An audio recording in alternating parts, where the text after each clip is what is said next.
My first sort of like array into beauty was actually through my grandma. She had this like gorgeous long white hair. Watching people like Gigi Gorgeous, I don't know, that following her transitional line, inspirational. My dad actually just one day asked me, you know, like, are you a woman? Like, are you trans? Like, whatever you need or whatever you want, like, we'll be there to support you. That made me feel the way my confidence and inspired my entire journey into Injectual. I'm very proud of the fact that I'm a trans founder as well. And I hope even if I inspire one or two trans people, can build a serious business.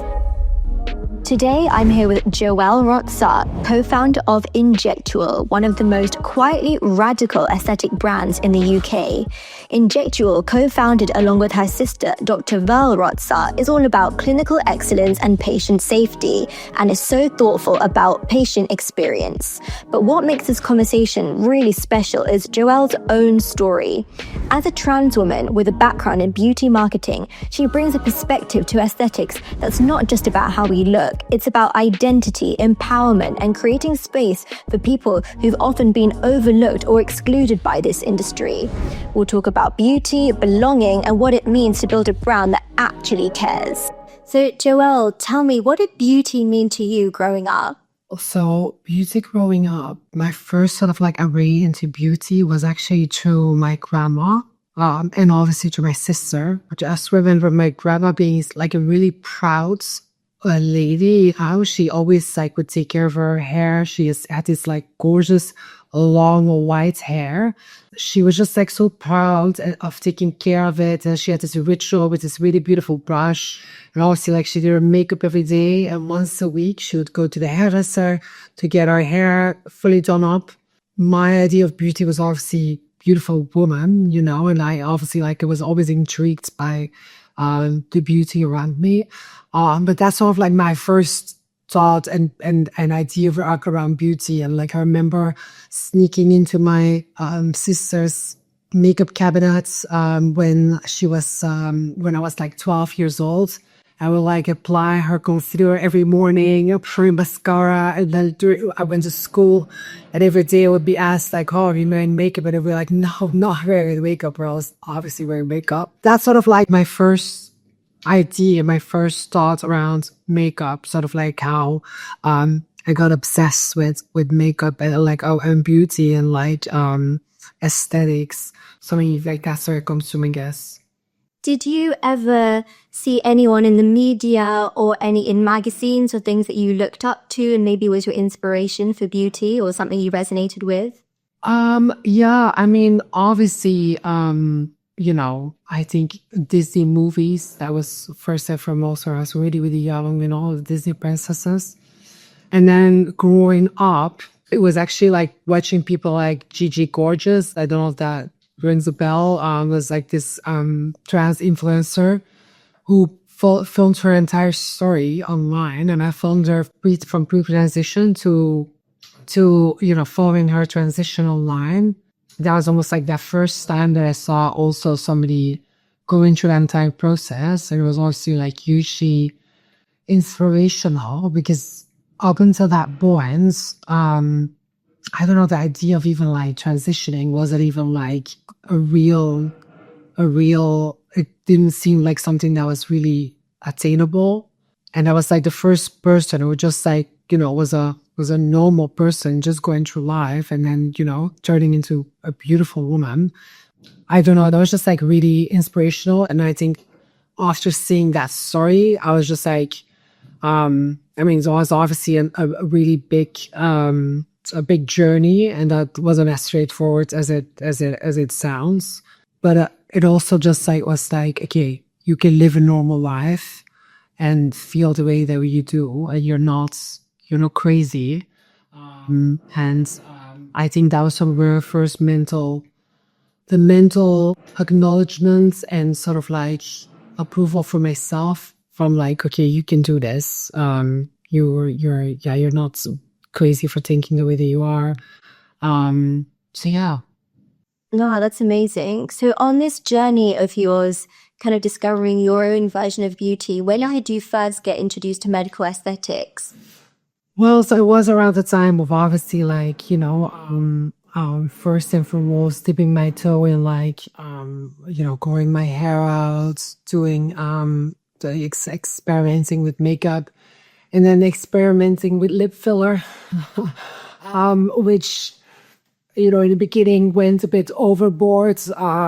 You go through journeys and obviously like there's strengths and so obviously in the beginning I had no idea what good aesthetics was. So I just went to obviously like the cheaper places, back when I was living in Amsterdam. And, the first time actually looked really, really good. And then I obviously went overboard. So I looked crazy for a little bit. But that was like my first array into aesthetics, but it did make me feel really, really beautiful. It made me feel affirmed to my, how I felt inside. That was my real first array into aesthetics. Then obviously after that, I did a full, I did almost like a full medical transition, and that's just the way that made me feel, the way my confidence and the way my entire life perception changed after medical transitioning, obviously inspired my entire journey into Injectual.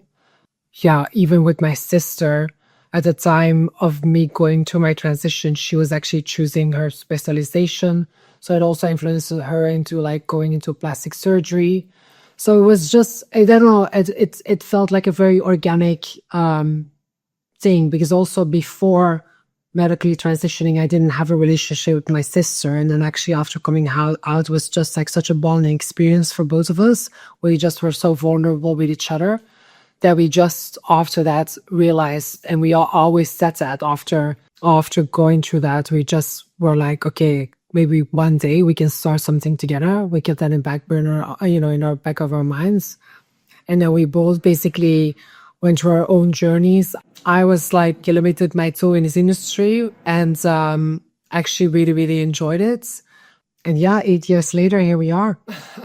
So you mentioned that from the time that you were wearing makeup, you kind of weren't comfortable to share that you were wearing makeup, and now getting to a stage where you have your own aesthetic brand. Yeah. Tell me about that journey and that process. How did you go from there to there? It's been a journey, It was actually really funny because my first makeup product that I ever used was my sister's concealer, and it was a matte concealer.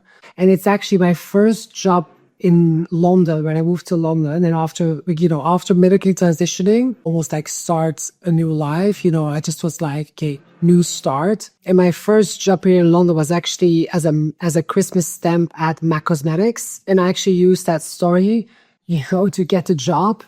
Hated that job, by the way. So that was absolutely not for me. I was very much like obsessed with makeup. Like I still love the process of applying makeup.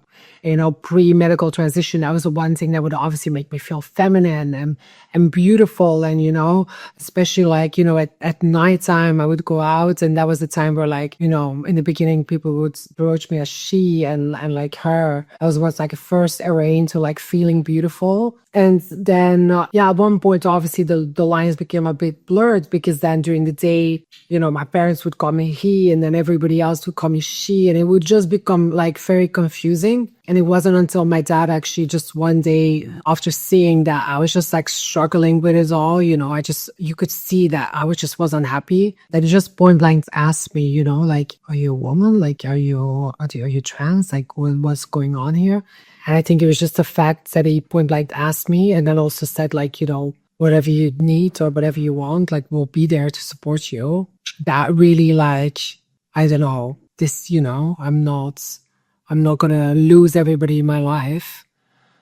Actually, the opposite. It brought me much closer to my parents. It brought me much closer to my sister. I just changed from like a miserable, depressed person to like just happiness. And like, I feel like every year my life has gotten so much happier and more beautiful and like, so much more fulfilled since coming out. That's sort of like my journey in there, I guess, in beauty. Amazing. So going back to the fact that you were in a situation where you and your sister weren't talking, and now you actually have built a brand together. What was the original spark for the reason that you guys decided to do this together? So I'm obviously, especially after transitioning, I was like, this industry is incredible. Like I just was like, this is phenomenal. Like the way my life changed, like everybody around it said it as well, like changed everything. I felt amazed by it.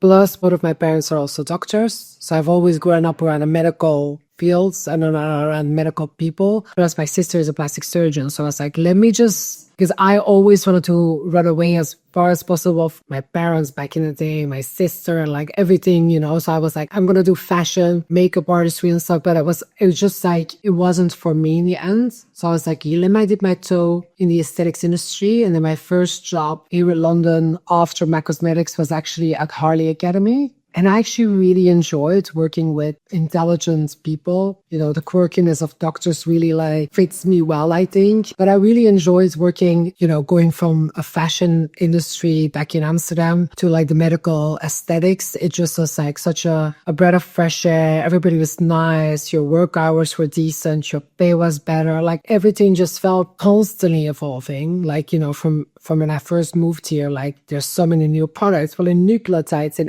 exosomes now. And like, there's always something new to discover, always a new device, always a new technology. So I worked at Harley Academy for 4 years when there were like 4 or 5 employees to like when there was like 25. And then went to a company called Cavendish Clinic, grew the company there from 2 clinics to 10 clinics and then going into John Lewis. Obviously, while working at both of those clinics, saw what they were doing well, but also saw what they were doing maybe not so well. And I think especially back in the day, what there was a real gap in the market for was almost like a chain of clinics just almost focused on injectables. And I think that is obviously our core business and our core USP to always be injectables.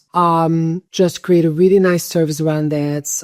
Make it, I'm very careful with our injectors. They're all a similar level of experience, preferably a level 7, and then at least 4 to 5 years of practical experience of treating. Everybody's treated in the same techniques, the same products. They're all trained by my sister. It's just like there's a standard of excellence that I think is very important. Whereas like other clinic chains, some injectors that work there only do a 1 or 2 day course and they'll start injecting. And they have some of the best injectors, but then also some of the most inexperienced injectors. So there's not really a standardization, sadly. So that's what I really wanted to change. We created also the environment around it, make it look really, really cool, put it on the high street, outside of Harley Street, and just create a really cool brand around it. I always want to think of myself as almost like the Soho House of injectables, affordable luxury. That's also why we're doing memberships and packages and stuff. We have a Botox subscription, that you can pay monthly to also spread out the costs. And then obviously the gender affirming aspect is obviously quite important as well. We have a really big focus on trans and gender diverse patients. And that's also why after a while, because of my background, I also created Injectual to almost like offer a specialized service that I also want to grow out into hopefully its own thing, or surgical treatments, hormones, 1ZA, just as many services for the trans community as possible. So the first question I have is, at Injectual, you specialize in injectables, but to someone that doesn't know, what actually are injectables? Injectables are, so Botox, dermal fillers, skin boosters like Profilo, Jalupro, and we now also have polynucleotides, so the salmon sperm. So that's sort of like the main injectables, and you literally, they are used to beautify, plump, sculpt. Botox is used to relax wrinkles. So obviously you and your sister both started this brand together. Is there anything in the industry that you saw that you thought you specifically don't want to do in your brand? So obviously from my experience, I hated going to Harley Street and going into these dingy doctor rooms that look like NHS doctors. Zero care on the experience. You're in a very old school waiting area. Just the entire experience doesn't feel like a nice experience to me. Afterwards, I remember going still with a bleeding lip outside on the streets, taking the tube afterwards. So it just felt just not a nice experience. So, that's also one of the reasons why we give everybody, we have a post-treatment area where everybody can reapply some makeup, but also like we give everybody at least 15 minutes of LED complimentary. So it literally it speeds up the healing process. It's just a really, really good post-treatment. It's just like a really nice treat to also like after your treatment, just to relax before you have to go back to real life. And then afterwards we have a skincare, makeup test, makeup bar. We can just like apply some mineral makeup with a sterile sponge, test out some skincare, put on SPF, take a moment before you go on to the rest of your day. But yeah, I mean, there's so many things. Like I said, I also just stick the standardization of our practitioners, like we're very careful into choosing those, and they need a certain level of experience. Because at some places you don't know the level of experience that you're getting, nor the standardization of the products or the of the care or anything.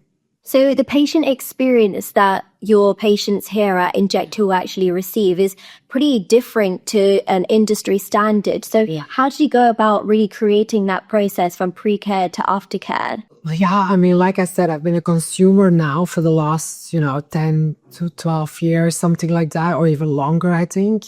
Yeah. But yeah, it's just obviously being a consumer myself.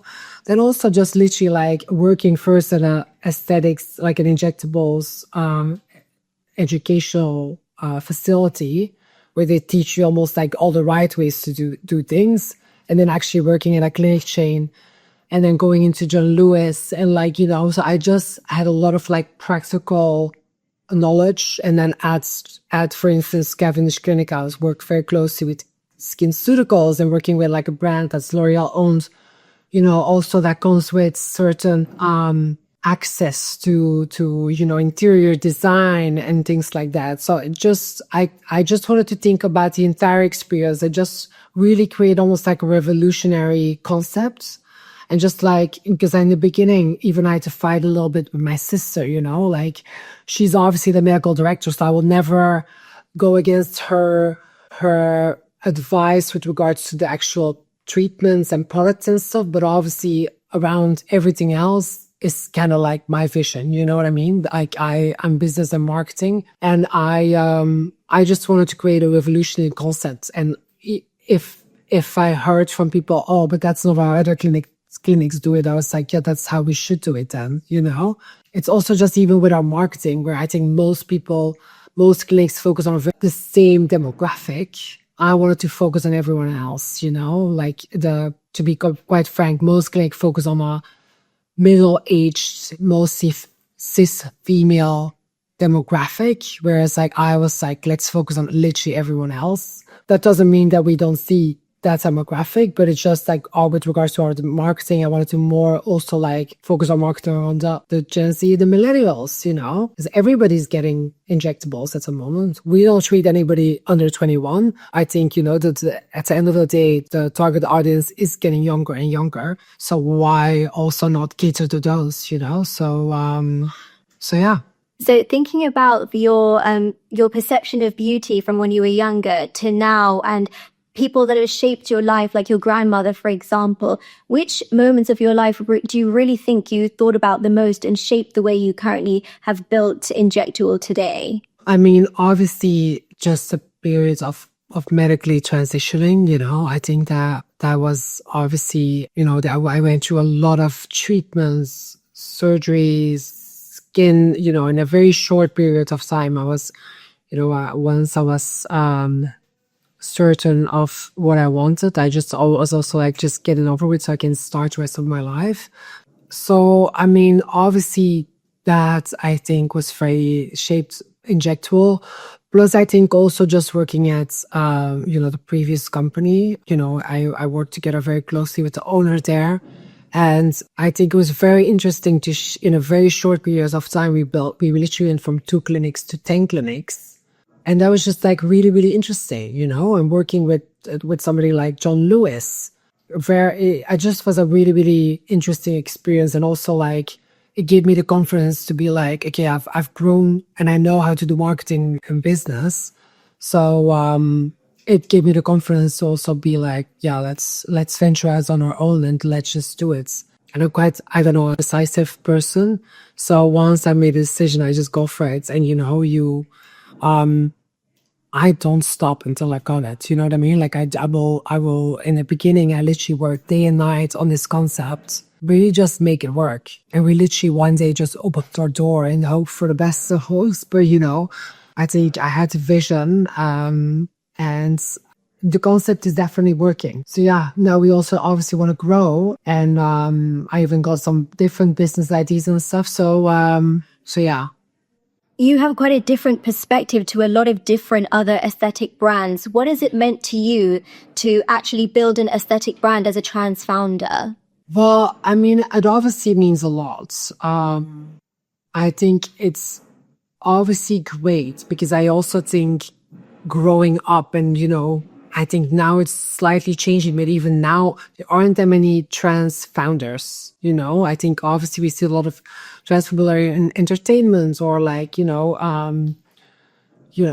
just more like entertainment based roles or things like this. But I'm very proud of the fact that I'm a trans founder as well. And I hope even if I inspire one or two trans people that, you can build a serious business as a trans woman or trans man or whatever, or in gender diverse person.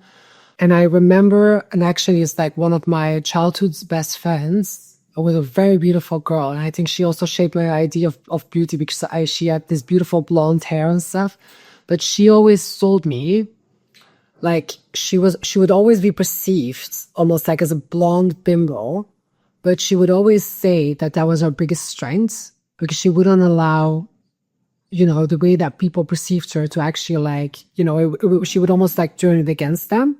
And I always had that at the back of my mind. And I've actually seen always the way that I'm perceived almost like as a biggest strength because I love to prove people wrong.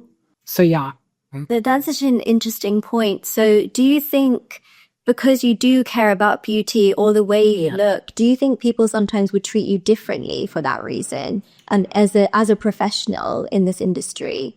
Yeah, of course. I mean, you luckily actually in the aesthetics industry, you don't deal a lot with straight men. We don't really deal with straight men. Let's be real.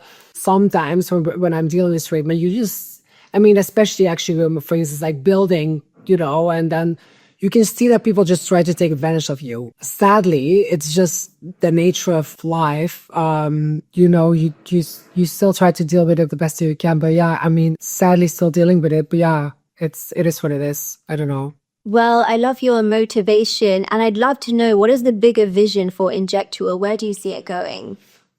Well, obviously, I want to grow. We want to grow a couple more locations. We also really would love to go international. I would love to open one in Dubai. I know it's controversial, especially as a transgender, but where, I don't know, the Middle East is changing. So I'd love to eventually open there. I also obviously want to open a sort of like Injectual flagship, almost like its own entity, where we can also offer more surgical treatments. And it would become literally like a hub for transitioning.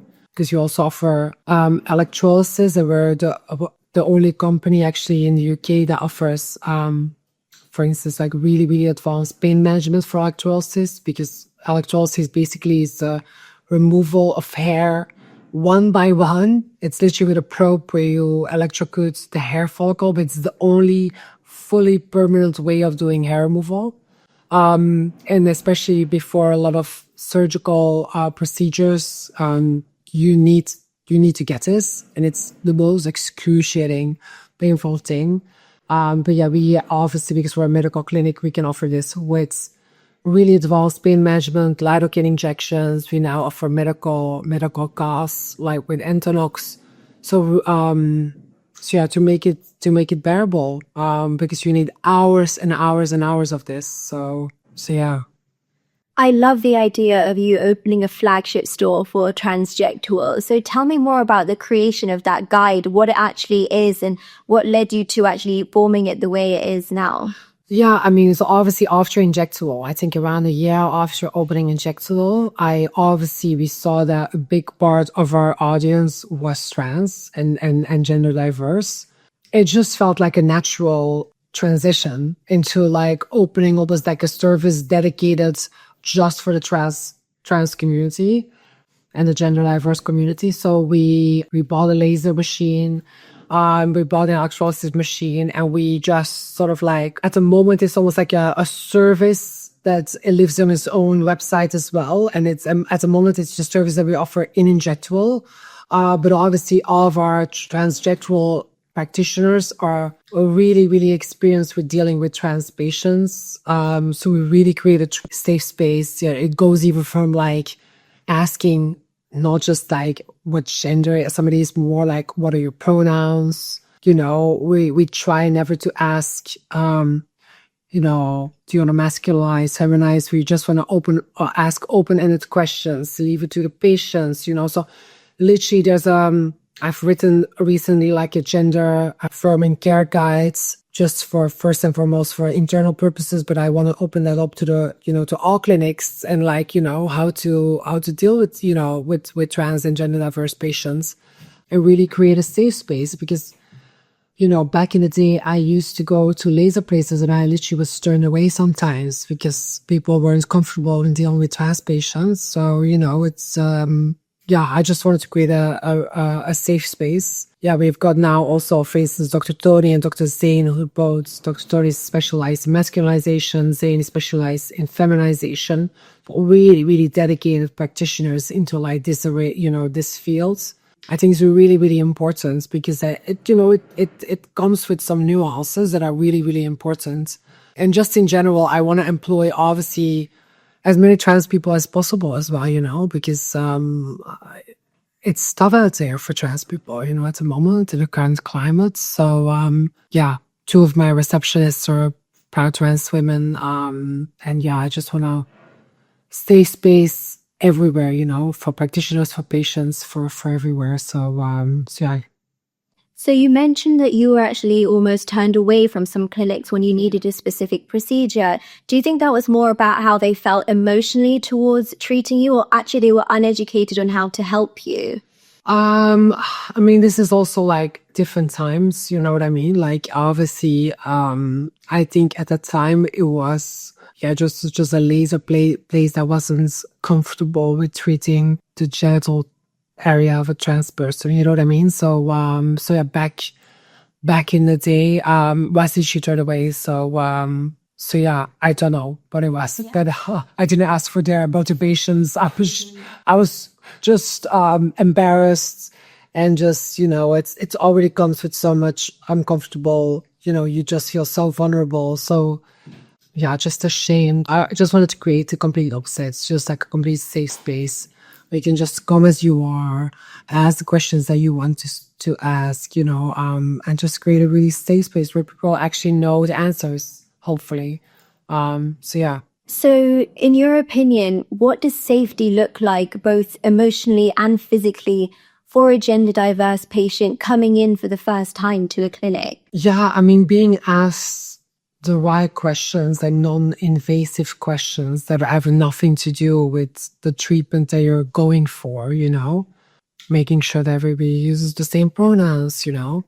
Look, everybody makes mistakes, you know, and I say that even to my practitioners as well. Like we, you know, sometimes we're all still learning, but I think if the intention also needs to be there. And like, you know, if you're just careful with patients, and like I said, ask open-ended questions. Don't ask very targeted questions and outdated questions around old ideas of masculine and the feminine. Yeah, that's I think what means creating a safe space means. What's one story of a patient that's really stayed with you? Well, you know, recently we did a really big collaboration with Restylane and with Restylane Derma. There was a trans man there who actually works as a drag king. So, you know, it's a bit of a thinker, but, you know, it's like, yeah, just a trans man who dresses almost up even more masculine during the nighttime with a mustache and just, you know, naked torso, like hyper masculine. He's not on hormones. And he just actually never thought he would get injectables. And we obviously filmed before the treatments, and then 2 weeks after the treatment, which I was very adamant to do, you know, to actually film the reaction after 2 weeks and see how how it increased their confidences of going through life. And actually just like seeing how he shines and like how his confidence was just like so much more after 2 weeks was just like really, really lovely. You could even see it on video, and just like, he just looked transformed and just so confident, and well, even more confident. And the beauty of medical aesthetics is just incredible, So it was a really fun project to be a part of as well. So yeah. Well, thank you so much, Joelle. It's been an absolute pleasure speaking to you today and learning more about Injectual. And please do follow for more thought leaders in aesthetic medicine.